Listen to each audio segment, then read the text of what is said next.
I think it's a bad thing when death has no consequence. Death as a career move in comics is a very good one. I think we have cheapened death in comics down to the point of uselessness. It has no impact anymore.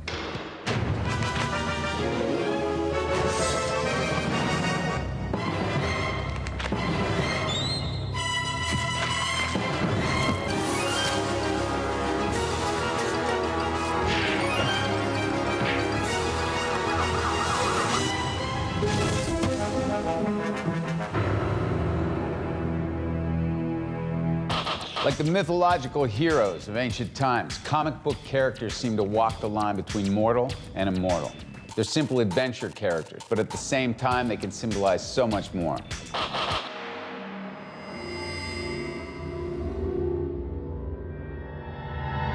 Well, in a way, superheroes are demigods. They're Christ-like in the sense that they do live in this zone between humanity and God. They're sort of intermediaries between this divine, unknowable presence that some people imagine exists and the human world. And so, like Christ, when they die, they are very human in their death, but they also hold out the potential, because they're connected to the divine, of an afterlife. Death is a part of life, and you're dying to analyze it as much as possible. In my own book, I think everybody in Hellboy and in the BPRD has been dead at least once. So what I always say about my own stuff is, when characters die, they just become more interesting. Comic book heroes lead some of the most dangerous lives ever seen in fiction. So it goes without saying there's always the threat of death. And not just for the heroes, but also for everyone around them. When we started the strip, I wanted Gwen Stacy to be the girl that Peter would end up marrying. We were told that they would like to shake up the readers. So I said, if you really want to shake them up, kill off a major character. When I read The Death of Gwen Stacy as a very young boy, I was like blown away, because I was like, no, that doesn't happen. What, Spider-Man's supposed to save her. You know, our decision's made purely on story. Now, what kind of stories can I tell afterwards? What kind of, you know, what will that death mean to the other characters? You know, Gwen Stacy was Peter's girlfriend, and Green Goblin killed her. It becomes apparent when there's a huge reaction to the death of a girl that this guy had to go, because the fans would not have accepted that he slips away and you don't see him again for 3 or 4 months. I still maintain that half the things we did were without our choice, because the characters almost wrote their own history. A character that's well-formed, put in a certain circumstance, is going to react a certain way. You have no choice. That character has to react right, otherwise you lose the validity. And that's what happened. We painted ourselves into a corner, and we had to kill the Goblin. One of the best examples of a hero sacrificing everything to protect the world around him is the meeting between Superman and Doomsday, a confrontation that led to the death of the most famous hero in comic books, a fictional death that shocked the real world. Traditionally, whenever we would get stuck at a meeting, somebody would holler out, "Let's just kill him." Superman was killed by Doomsday, who is this absolute force of nature, who has virtually no backstory when we first encounter him. He's just pure evil, absolute pure evil. Their battle existed on a very highly symbolic level. What happened next became one of the strongest sequences ever in the Superman stories. The death of Superman story itself, between him and Doomsday, isn't a story to me. It's a setup for the story. The story is, what would the world be like without Superman? And oddly, the real world reacted even crazier than the characters in the comic book world. I think it was something that society lamented. They weren't necessarily with Superman at that point when he died, but they sure missed him when he was gone. And it made the media, and it was such a big, big event. The day that that comic came out where Superman died in 1992, literally nothing else in the world was happening. Nothing. And so Superman's death suddenly became headline news around the world. We panicked when the world got so into it, and they took possession of Superman and were outraged. How dare we do this? We don't have the right to kill Superman and take him away. And the sad truth is, Warner Brothers and DC Comics do have the right, because it's their character. The problem there is that now you've played your ace. You know, that's your big play. And once we brought Superman back from the dead 6 months later, which we all knew as faithful comic readers we were going to do anyway, that's put a permanent wedge in the door between here and the afterlife.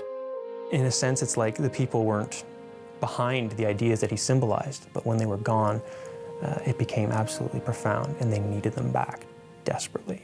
And that's what lent so much emotional weight to the return of Superman. Superman has died before, most famously in an imaginary story by Superman's creator, Jerry Siegel. In 1961, Superman number 149, Lex Luthor, murders the last son of Krypton with kryptonite, leaving Supergirl to carry on as the Man of Steel's replacement. Captain America has been seen as a symbol of the United States since his creation in the 1940s. He stands for truth and justice.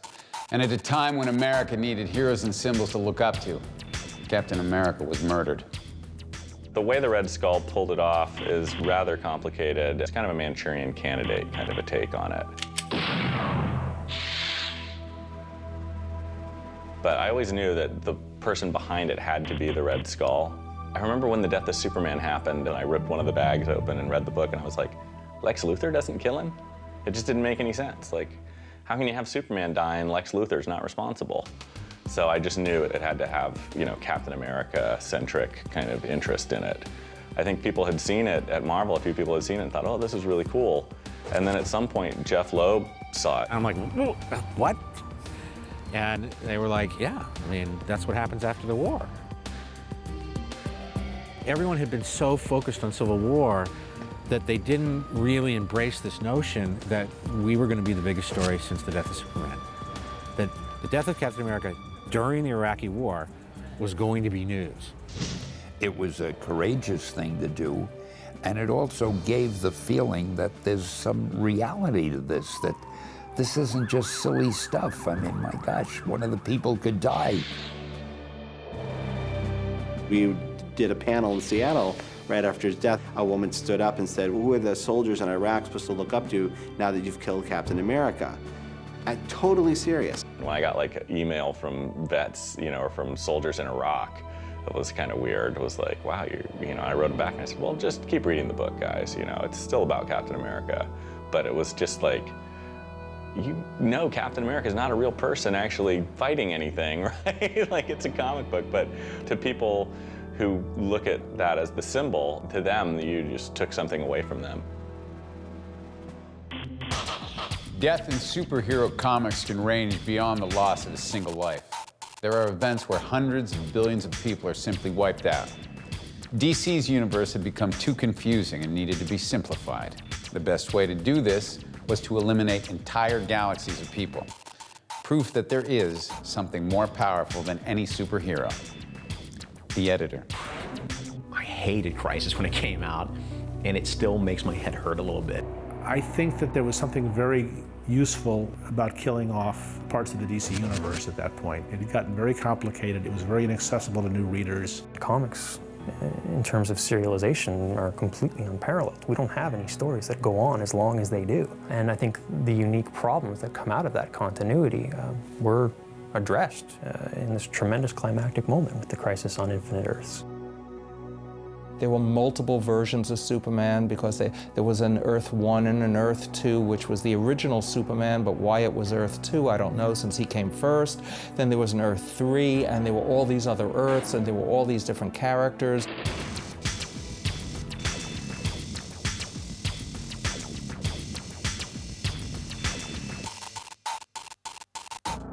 Crisis was a way of sort of sweeping everything away and resetting the stage, saying that we're starting the DC universe as a universe, fresh. We also wanted to get rid of a lot of double characters. In the case of Supergirl, we wanted Superman to be the sole survivor of Krypton. We also killed the Flash. The issue after we killed Supergirl, it was to simplify the DC universe, to rebuild the DC universe, and it's the reason I did it. It was something that we'd never seen in art before. And I think how they resolved it was incredibly unique and very creative. Not all comic books are about spandex-wearing superheroes. Sometimes there are characters and stories that feel almost too real.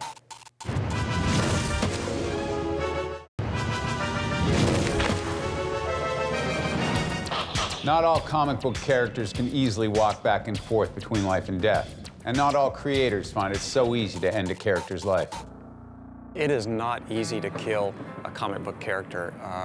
You have so much invested in them, the reader's invested. So it's not something you do lightly, it's not something you do for effect. You become attached to these characters as if they were a pen pal or a phone friend. You may not have ever actually shook their hand, but the communication on an internal level is just as strong as it could be with the person that you've always talked to on the phone. So you don't want to lose them. You begin to value the character.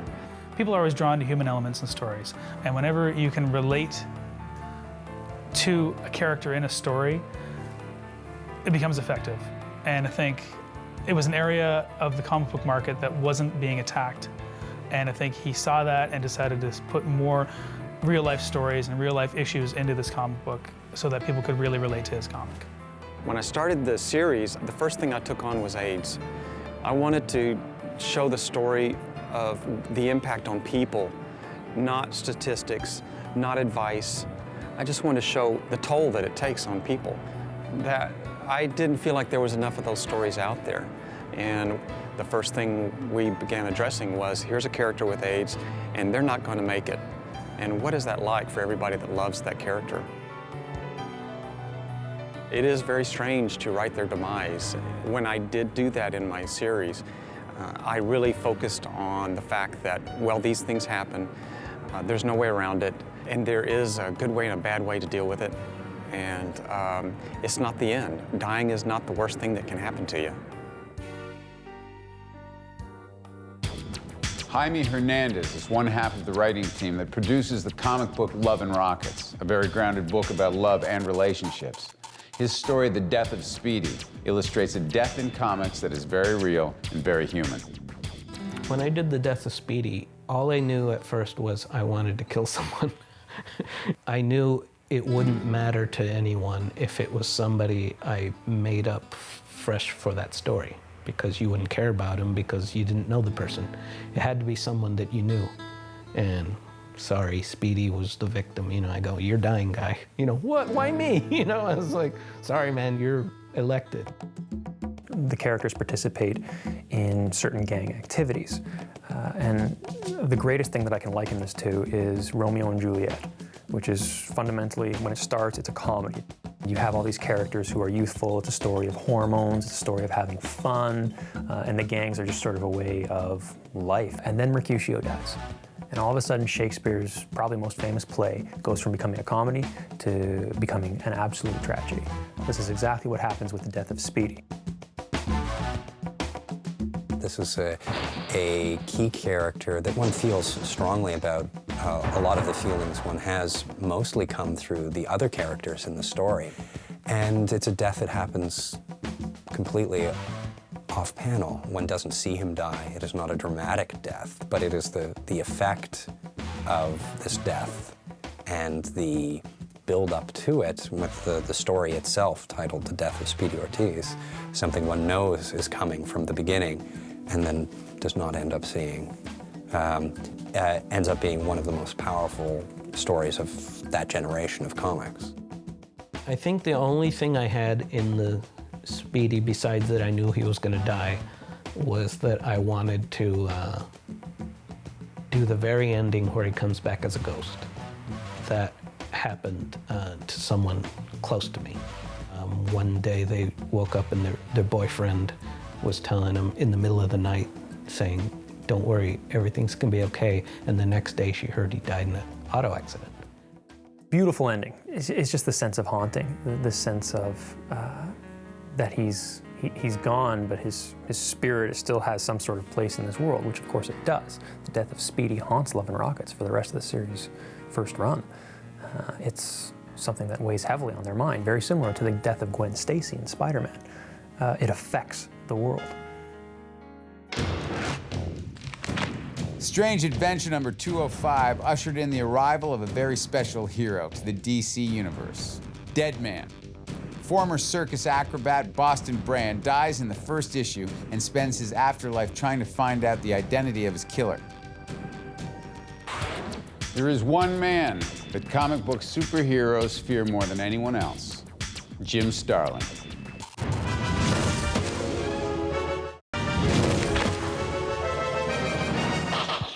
From the universe-ending forces behind Crisis on Infinite Earths to the more grounded and realistic Death of Speedy, comic books have dealt with death in many forms. Here's some essential reading on death in comics. This is Comics 101. The Crow is a supernatural story about a young couple in love who both meet their tragic end through gang violence. Written and drawn by James O'Barr, The Crow is a very moving story about love, death, and revenge. Fallen Sun is Jeff Loeb's 5-issue follow-up to the death of Captain America, and it stars some of the biggest heroes in Marvel Comics. Each book is representative of one of the 5 stages of grief, giving the death of Cap more depth and meaning. Neil Gaiman's Death, the Time of Your Life, is a story about love, relationships, sacrifice, and death. Death being personified by an attractive teenage goth girl. There is one man who can make even the most powerful hero quiver. Hello, I'm Jim Starlin, and I specialize in wet work involving superheroes.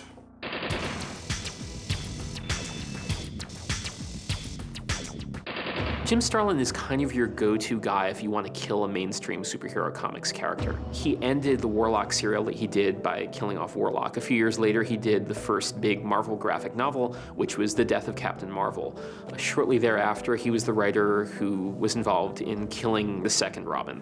Well, when I took over writing Batman, the first thing that occurred to me that if you were going to go out and fight crime, it might be a good idea to bring along a small child that you can dress up in primary colors and have them shoot at him instead of you. So the whole idea of Robin never sat well with me. Then Denny O'Neil came up with this idea of the call-in on a voting thing. And the gimmick was this: the Joker gets hold of Robin to Jason Todd, and there's an explosion, and did Robin survive or did he not? If you dialed one number, the kid survived. If you dial the other number, the kid didn't survive. My feeling was he was going to die right from the beginning, because I know what my fan base is like. They're a bunch of little ghouls. And it was almost a statistical tie. I think there was only about 70 votes separating him living and dying. We were accused of staging a Roman circus and killing a kid, and I kept wanting to say, you do realize this is paper and ink you're talking about, not a carbon-based life form.